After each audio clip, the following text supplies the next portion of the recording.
Baik, kita mulai. Sekarang kita di pertemuan mata kuliah metode numerik.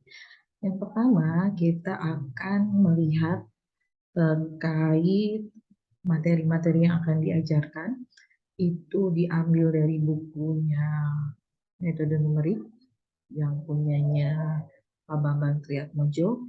Nanti bukunya ada di LMS, bisa di-download beserta nanti buku penunjangnya yang Ibu bikin juga dari Unsur Press. Nah, yang pertama kita akan membahas mengenai galat, berikutnya nanti mengikuti apa yang sudah ada di sini sampai pertemuan ke-16 kita akan ujian akhir. Kita menggunakan metode blended, jadi nanti hari ini kita online, minggu depan mungkin bisa offline, mungkin juga kita masih tetap di online. Kita lihat situasi dan kondisi minggu depan di kampus dan juga kesehatan kita semua. Kontrak perkuliahannya seperti ini, jadi mahasiswa absen disiarkan selambat-lambatnya 15 menit ya. Nanti yang 65% kehadiran itu baru boleh mengikuti UAS. Kalau misal kurang dari 65% tidak hadirnya, berarti eh, bisa nanti berakibat pada kehilangan hak untuk mengikuti UAS. Kehadirannya 10%, tugasnya 25%, UTS 30%, kemudian bobot untuk ujian akhir itu 35%. Nah, berikutnya sekarang kita mulai masuk ke galat. Jadi kalau kita lihat di sini, metode numerik itu adalah teknik untuk menyelesaikan permasalahan-permasalahan yang diformulasikan secara matematis dengan cara operasi hitungan. Jadi intinya namanya numerik ya, jadi ada operasi hitungan-hitungan, formulasi matematis juga. Hasil dari penyelesaian numerik ini berupa nilai perkiraan atau pendekatan. Jadi apa namanya, perkiraan saja dari penyelesaian analitisnya atau eksaknya gitu. Kemudian nilai perkiraan ini pasti nanti akan, karena namanya perkiraan, pasti dia akan memiliki galat atau kesalahan atau error terhadap nilai eksaknya atau terhadap nilai pastinya itu. Nilai eksak, nilai analitis, nilai pasti, atau nilai yang benarnya itu sama ya. Jadi nilai perkiraan dengan nilai eksak itu masih ada beda, dan di situ bedanya itu disebut sebagai galat. Nah, ada 3 jenis galat. Yang pertama adalah galat bawaan, yang kedua galat dari hasil pembulatan, dan yang ketiga galat dari hasil pemotongan. Pemotongan di sini dalam artian nanti angkanya itu biar apa namanya, dipotong ke atas atau ke bawah. Nah, galat bawaan, galat dari nilai data. Galat ini dapat terjadi akibat kekeliruan dalam memilih data, salah membaca skala, atau tidak memahami struktur data. Sedangkan galat atau salah akibat pembulatan itu karena tidak diperhitungkan beberapa angka terakhirnya. Kalau dipotong atau galat pemotongan karena tidak dilakukannya hitungan sesuai dengan prosedur matematik yang benar. Nah, kita lihat galat itu ada dua, ada galat yang absolut, ada galat yang relatif. Galat absolut dan galat relatif, kita bisa lihat di sini bahwa kalau kita punya nilai eksak, terus nilai perkiraan, maka galat itu digambarkan dengan persamaan sebagai berikut. Jadi kalau nilai eksaknya adalah P, nilai perkiraannya adalah P bintang, maka P sama dengan P bintang ditambah galat. Itu galat terhadap nilai eksak ya, E dengan E kecil indeks gitu. Nah, galat ini berarti dari persamaan satu akan diperoleh dari hasil pengurangan nilai eksak dengan nilai perkiraannya. Nah, galat pada persamaan dua yang ini tadi itu disebutnya sebagai galat absolut. Sedangkan kalau galat relatif apa? Galat relatif itu galat absolut tadi kita bagi dengan nilai eksaknya dikalikan dengan 100%. Maka itu adalah galat relatif. Nah, dalam metode numerik biasanya nilai eksaknya itu kita nggak tahu, tetapi kita bisa tahu nilai perkiraan. Nilai perkiraan ini biasanya disimbolkan tadi dengan P bintang. Dan nilai perkiraan yang dicari melalui metode numerik adalah nilai perkiraan yang terbaik. Nilai perkiraan yang terbaik itu yang bagaimana? Yang memiliki galat sekecil-kecilnya. Jadi nanti galat yang kita ambil di sini di dalam metode numerik itu adalah galat yang relatif, di mana galat relatif itu sama dengan galat absolut dibagi dengan nilai perkiraan, karena nilai eksaknya kita nggak tahu gitu. Jadi kalau tadi kan galat relatif itu dibagi dengan nilai eksak, tapi karena memang tidak tahu nilai eksaknya, berarti galat yang diambil ini adalah galat yang kita simpulkan sebagai epsilon A. Epsilon A ini selisih antara nilai perkiraan dengan nilai eksak dengan nilai perkiraan kalikan dengan 100 dibagi dengan nilai perkiraannya kalikan dengan 100%. Nah, karena tadi nilai perkiraannya nggak ada, jadi itu si nilai perkiraan nilai eksaknya nggak diketahui, jadinya nilai eksak itu diambil pada langkah iterasi. Jadi kalau dalam metode numerik, analisis hitungnya itu dilakukan secara berulang-ulang atau iteratif. Pengulangan yang pertama kita coba hitung, terus kita hitung lagi pengulangan yang kedua dapat nilai yang sekian, nilai yang ketiga nilainya sekian. Nah, nilai penghitungan pertama dengan nilai penghitungan kedua itu disebutnya sebagai nilai perkiraan pertama, nilai perkiraan kedua. Jadi nanti si galatnya itu diambillah bukan nilai eksaknya, karena nilai eksaknya yang diketahui antara yang pertama dengan yang kedua, selisihnya dibagi dengan yang kedua gitu. Jadi nilai perkiraan pada iterasi ke N dan nilai perkiraan pada iterasi ke N plus 1 galatnya. Nah, misalkan ini kita mengukur panjang jembatan dan pensil, hasilnya itu 9.990 cm, 99 cm untuk jembatan, pensil itu 9 cm. Kalau panjang eksaknya atau panjang yang benarnya itu adalah 10.000 untuk jembatan dan 10 cm untuk pensil, berarti galat absolut jembatan ya tinggal nilai eksak kurangi dengan nilai perkiraan 1 cm. Galat absolut untuk pensil juga sama. Tadi kan perkiraannya 9, eksaknya 10, 1 cm juga. Galat relatifnya berapa? Galat relatifnya kita lihat akan berbeda. Kalau tadi galat absolutnya sama ya 1 cm dua-duanya.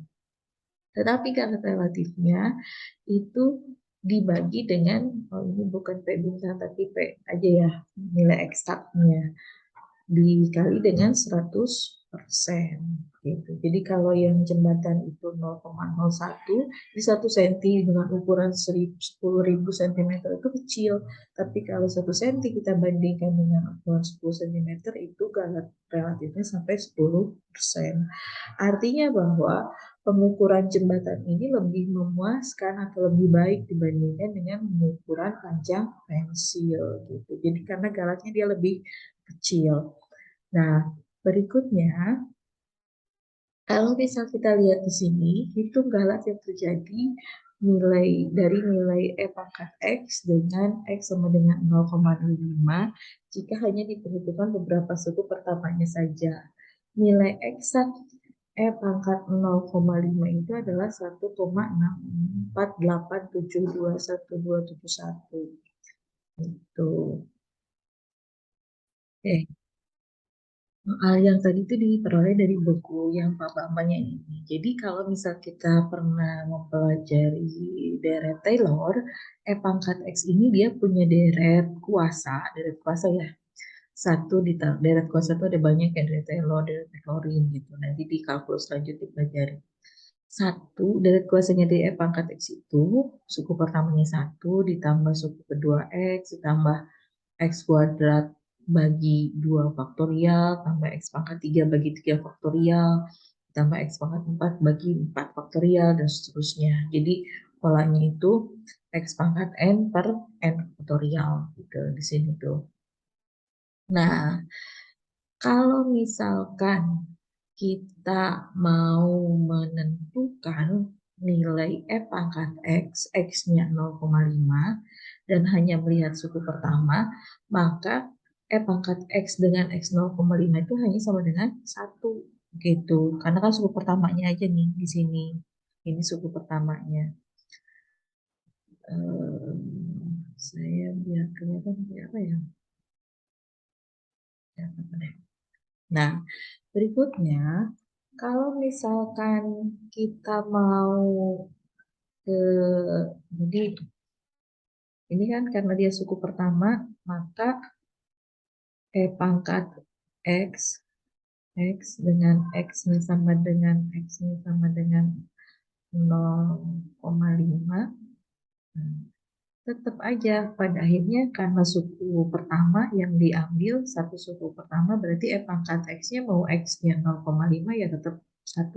Dengan demikian tadi kan nilai eksaknya udah diketahui ya, nilai eksaknya itu ada 1,648, terus nilai perkiraannya di suku pertama itu sama dengan 1. Sehingga nanti kita bisa cari nilai galat si relatifnya itu, kesalahan relatifnya itu adalah yang tadi kecil indeksnya 1,64871 dikurangi dengan 1 dibagi dengan yang eksaknya dikali dengan 100%, dapatlah nilai galatnya adalah 39,35%. Bagaimana kalau misalkan dua suku pertama? Berarti kan dua suku pertama itu 1 ditambah X yang ini ya. Nah, kalau dua suku pertama berarti kan kalau X-nya sama dengan 0,5, 1 ditambah X 0,5, jadi 1,5 gitu. Kalau dia 1,5, saya clear. Kalau dia 1,5, berarti nanti nilai eksaknya itu akan jauh lebih dekat dengan nilai perkiraan. Nilai eksaknya 1,6, jadi nilai perkiraannya 1,5, sehingga nanti galat relatifnya itu pun jadi 9,05 gitu. Nah, bagaimana kalau misalkan tiga suku pertama? Tiga suku pertama berarti kan ini ya. Nah, ini tiga suku pertama. Tiga suku pertama itu berarti dari mulai 1 tambah X sampai dengan X kuadrat per 2 faktorial. Lebih dekat lagi, dan ternyata galatnya itu lebih kecil lagi dibandingkan dengan yang prediksinya. Terus kalau misalkan kita membandingkan galat di iterasi ini, ketiga berdia dengan iterasi yang pertama kan 1,5, iterasi yang ketiga 1,625. Maka galat ini, galat relatif, tapi diambil dari nilai prediksi, itu jauh lebih besar dengan galat relatif kalau diambil dari nilai eksak. Nah, kalau kita lihat lagi, di sini, sampai dengan suku ke-6 ada di tabel ini nih. Nah, kita lihat. Jadi yang ini adalah galat yang ini tuh galat yang diambil dari nilai eksak. Eksak. Kalau yang ini galat yang diambil dari nilai prediksinya. Jadi perbandingannya di sini. Ini banding dengan ini kurangi ini kurangi ini itu yang epsilon dari nilai prediksi gitu. Nah, itu terkait dengan galat yang mau absolut maupun relatif gitu. Latihannya kita punya deret kuasa seperti ini, kemudian kita diminta memperhitung kalimat suku pertama, kemudian cari galat relatifnya jika nilai x-nya yang diketahui, tapi kita mencari yang si epsilon apa tuh tadi, epsilon a gitu. Epsilon a untuk iterasi pertama berapa, dan iterasinya itu berarti kan I-nya itu dari 1, 2, 3, 4, 5. Anggaplah si X-nya itu 0,5 juga ya, sama seperti tadi. Jadi nanti kalau F-nya 0,5, iterasi yang pertama itu berarti suku pertama saja kan, F0,5 untuk iterasi yang pertama itu sama dengan 1 gitu. Berarti epsilon A-nya belum ada kan karena dia masih ambil yang 1 itu. Terus iterasi yang kedua, ini yang kedua F0,5 juga, berarti kan 1 ditambah dikurang ya. Karena 21 di situ kurang X pangkat 2, 2 faktorial. Si X-nya ini ganti dengan 0,05. Nanti hasil ini bandingkan dengan ini, baru kita dapat nilai A. Coba dulu dikerjakan, nanti hasilnya perlihatkan di LMS, biar kita bisa lihat kalian sudah bisa paham atau belum. Baik, hari ini kita sampai di sini dulu. Kita ketemu lagi di minggu depan. Mudah-mudahan semuanya sehat, kita bisa offline di kampus dan kita bisa lebih baik lagi dalam kuliah ini.